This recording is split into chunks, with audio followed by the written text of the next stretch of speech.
Welcome back. This is Billy with Coach Dooley's List. And once again, if you're enjoying these coaching videos, please like and subscribe to the YouTube page and follow on all of our social media platforms.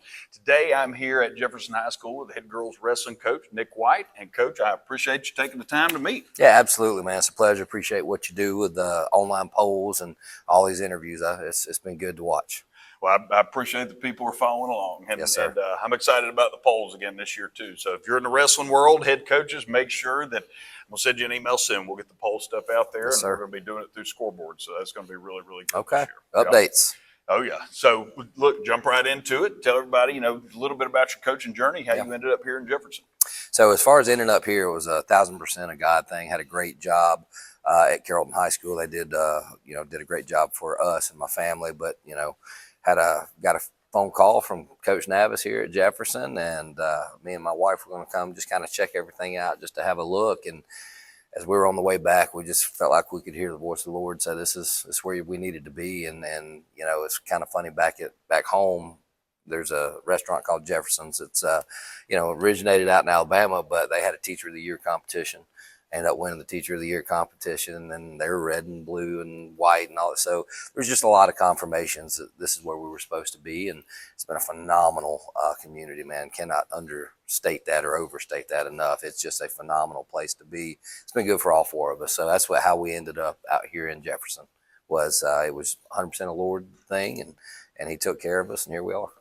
I love it. And, coming from different programs and then now being here, coming into a pretty good wrestling program, but with female wrestling becoming more big of a thing, I'd say girls wrestling is kind of like flag football. I mean, both of them are growing so fast. Yeah. And, you take things from different places, but coming in here and trying to get that program growing, what is it you want your wrestling program to be known for? Well, as far as being known for, it's going to be the same as it always has been. We're going to work hard. We're going to do things the right way. But I think the biggest thing is we're going to do things the right way off the mat as well, where we're going to be good, husbands and wives and sons and daughters and those things. If you do everything the right way, winning is a byproduct. It's not the goal. It happens because you do things the right way. So I want folks to look at us and say, man, they're good. They can wrestle really well, but they're doing things the right way. Their kids are respectful. They pick up their trash and they don't have to be asked to. They don't, they take care of things. They honor things. If we're doing that now, when they're 30, I'm not going to have to worry about seeing them on the Jackson County, busted page. We know that they're out doing the good things in the community. And so that's what I want our program to be known for is we're doing the right thing, but we're going to bust our butt as hard as we need to get after it and have some success. No, that's phenomenal. And, over the years, you build relationships with kids, you have assistant coaches, you work with a lot of coaches. And, if you ever had somebody come to you and say like, hey, Coach, I want to be a head coach one day. What piece of advice would you give them? Man, I don't. It's not a long enough show, I think, maybe to give. I got plenty of space on that time. But no, I think the main thing for me in 2025 that I would tell somebody that's young that wants to be a head coach is to remember to be transformational and not transactional, especially in high school athletics. If you want to go chase nothing but wins and losses, then maybe I'd rather you stay in the college ranks. I don't want you to be a colleague with me, if I'm being honest, because we've got this infiltration of people that are all about the results, and they'll do anything to win. They'll move kids in and out and do all. That's just not who I am. It's not who I want to be about. I want to be with people that remember that the number one, the greatest resource you have are your student athletes. You don't get to have the best job in the world without them. Your second greatest resource are their parents. And I think for a long time, maybe we looked at that as it wasn't the case, but it is the case. And so I think if you were transformational, and you even hear Coach Saban talk about this on college game day, he was a really good coach prior to becoming the head coach at Alabama. But when he became relational and transformational and was worried about more giving than he was getting from a blue chip recruit, that's when the dynasty really started, because you hear the process. All that is hard work and learn how to live, being a good citizen, right? And then working your tail off. And so the advice I would give young coaches, if you want to be a head coach, is keep the main thing. And that is worry about your athletes after the sport has left them. Even if they take that thing as far as it'll go, eventually your transaction ability runs out. You're only as good as you are physically. And so that's the main thing, is to keep that, at the forefront, is that you're worried about these kids and building relationships with these kids. And then other than that, just know that being a head coach there's a lot of administrative work that you don't see as an assistant coach. There's a lot of decisions that have to be made. And Kirby Smart talks about the cost of leadership, right? Which is you got to make some decisions that may negatively affect folks. And you're not always going to be liked. And so I think the old quote is heavy as the head sometimes that wears the crown. There's a lot of times it's fun, but there's sometimes, people's hearts and minds are affected by what you do. And so I think as long as you know that there's going to be some extra work that's not just coaching, and to keep the main thing, you'll be okay. I love it. I actually skipped over a question. I'm so in tune to what you're saying. So you going back with what I sent you and all, you always have stories from coaching. Could be on the mat, off the field, all the different things. I know you coached other sports. So what's one of your favorite coaching stories from over the years? I got a couple that come to mind. I've got a lot of really funny ones, but like I said, those are for maybe off the camera. But I guess my favorite ones are when, we'll get a kid maybe that has no business being out here. Maybe, he's never done anything before, and he comes out here, and if you just did a quick judgment, you'd say, maybe he or she's not going to make it. Right. And then all of a sudden, 4 years later, they're extremely successful. And so I've got a couple young men that did that as freshmen. They'd got one young man in particular who came out and he was wearing his first day of preseason. He's in some blue jeans and a polo, and eye test wasn't looking good.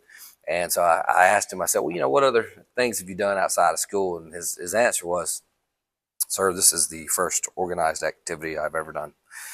And I said, okay. And in my mind, I went, he probably ain't going to make it past the day. We're about to pick up a plate and carry it around the track for a few laps and all that stuff. And that joker just worked his tail off every day. Yeah. Had to help support his family, working 30-plus hours a week every week, bringing his brothers and sisters to practice. And now he serves this country. In the United States Armed Services, getting his GI Bill, getting ready to go to start college. And so I'm just, those, and I've got so many. I got another one he just got married, but he had a very similar role. He came out for wrestling, and he was 340 pounds and was not in shape, and had to lose a lot of weight to wrestle. And he decided to make his mind up, ran to school every day, lost the weight, and was able to wrestle, and was very, very bad at it, and then got better and better and better. And went to college, and I said, Coach, I want to join the Army. I said, well, join the Army. He said, well, I can't unless I weigh 225. And I said, well, you've done this before. Gets down, loses the weight, been promoted. I think he's sitting at an E6 right before hitting E7 right now. Just got married a few days ago. So I think those are my favorite stories. Now, there's some funny stories that are out there, but I think the kids that pick up that what we do in here translates to their future, that's the biggest. That's it. That is why we do what we do. And if it's not, you might want to check what you're doing for. But to see those kids out there being successful members of their community, those are my favorite stories. I love that, and I always poses questions. Wrestling is one of those sports that kids. There is wrestling on TV, but it's not. That's what I thought it was when I first started wrestling too. I ended up punching my partner in the face and found out I couldn't do that. Yeah, they might dock you some points. I don't even know how all that works, but it's not one of those sports that you've probably seen on TV. Right. And this is just throwing out, like if you had 50 kids in the program, how many of them how many of them that was their first time doing wrestling when they got to high school? You'd say a third of them maybe? I would say maybe youth. I would say even more, because when I first started, this is year 25 for me. And so I first started in some programs that were very rural, and there was not a lot of youth wrestling. As a matter of fact, the first two programs I was at, there was no youth wrestling. And so a lot of kids they come out because they want to try something. And it's crazy to me that the kids, I just want to be a part of something. They end up picking the most difficult sport that they could. And that's not a shot at anybody else, but we have to do some crazy things. You have to be out here with the weight, with the commitment, and that. I see a lot of posts from high school wrestlers talking about. I've seen a lot of this lately, just with all the teams I posted, where they'll literally say, coaches will ask them, like, what was harder, this new job of yours or wrestling? And they're like, oh, that's nothing. Yeah, and they've said, I can do anything because I was a wrestler. Yeah, that's the famous Dan Gable quote, once you've wrestled, everything else is easy. Okay. We try to indoctrinate those things into our kids. Like, if you make it through 4 years with us, you're going to be okay. Yeah. Bad things are going to happen. They're coming, right? Bills are coming. The world is not kind all the time. And so if you've been into some unkind circumstances in here, you're a little bit more, I think, prepared than most. So I think, especially early on in my career, I would say that the majority of kids that I coached had no experience wrestling. Right. But I think, it has grown exponentially in the state of Georgia. When I first started coaching, we were probably a bottom 10 state in the country. Yep. And now I would argue we're a top 10 state in the country for our top tier talent. And I think it has grown. And so a lot more kids at least have seen it. Social media, cell phones are a big deal. So, when we were a kid, that wasn't a thing. But for them, they get to see those things. And so they've at least seen it by the time they get to high school now, even though they haven't maybe participated in it. But yeah, back in the day, it was starting from scratch, learn how to tie your shoes and learn how to stand right. And we'll go from there. Oh yeah. Well, I do want to kind of go back to your coaching journey and, talk about coming here, but you mentioned that you were at a bunch of rural schools. So where all were you before getting to Carrollton? So I started as a community coach. I didn't know what I wanted to do coming out of school. And I think a lot of people were like that. And so I ended up starting at Mount Zion in Carroll County as a community coach. And, they had a little bit of a storied history in the early 80s there, but hadn't had anything in a while. We had about 5 or 6 kids on the team, and so we couldn't even fill a weight class at the time, all our weight classes. But to Mount Zion for a couple of years, and then went to Bowden for a little bit. And that's where I actually got into the classroom for the first time, was there for a little bit, and that was fun. Coach Dwight Hostetler, football coach, got to work well underneath him, but I got to be a part of that program. And just those were our two starting points. Graduated from Bremen, which is big into the wrestling like the Dragons are here. So wrestled for what I think is one of the best coaches in the history of Georgia, which is Tony Armas. He just does a phenomenal job, and all of his kids were kids that were from scratch, and so I just kind of fell in love with that process of helping to grow men up. But spent some time there. Started the program at Haralson County, that was fun to start anything. So I am so blessed to have been able to do that, because not everybody gets to start something from scratch and let it go. So, funny story, we were probably 3 weeks into practice, and I'm sprinting our kids, trying to get them in shape, and I know that we're not going to out wrestle anybody in year one, but we might can out in shape somebody. And so I out cardio somebody. So I'm sprinting these kids, and I had this boy stopped, and he's breathing hard. He said, "Coach, when we get our ring?" And I said, "Well, son, you only get a ring if you win the state championship." He goes, "No, Coach, the turnbuckle's in the ring." I blew the whistle. I stopped. I said, "Guys, how many of y'all think we got, foreign objects?" I had about 5 kids raise their hands, so I stopped practice. Cheer. Yeah, I did. I stopped practice, and I took them up to my office, my classroom. Didn't have an office at the time, and we watched an amateur wrestling match. I had 3 kids say, "Coach, I didn't sign up for that." They left that day, so we started from nothing over there for sure. But I think year 3 we finished top 10 in the state there, and I had 4 kids go on to wrestle in college from there, and so that was the first boys team, I think, at Haralson County that finished in the top 10 of a GHSA season since 92. And that was, I think, 2014, 2015, 2014 sounds right.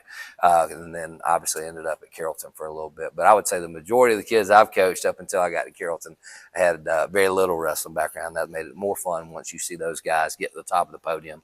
Had an undefeated state champ at Haralson County the year after I left with Ryan DePrima. So it's been fun to watch those journeys anyway. So that's kind of where I cut my teeth, is out in West Georgia. Well, I was going to say, that really was a God thing. You were a West Georgia boy too. Yes, sir. So coming out here, that's really, really cool. So no, it 1,000% was, man. Yeah. And, the big thing too is about, doing these interviews is trying to help out coaches and, all trying to shed light on the website. So again, if you have not checked out the website, go to Coach Dooley's list and try to find some vendors if you need, but it's not always about uniforms. A lot of people think it's just uniforms. It's really anything that coaches need or they have in their budget or anything. So you always ask, who's a vendor you've worked with in the past that you would take the time to shout out for doing a great job to other coaches? Yeah, for us, for me, Will Johnson at Takedown, he's kind of been my rep there for the last however long, and he does a really good job getting things back to me pretty quick. And then Mark Sanker has just started his own Hamco. Yeah, Hamco. And so Mark has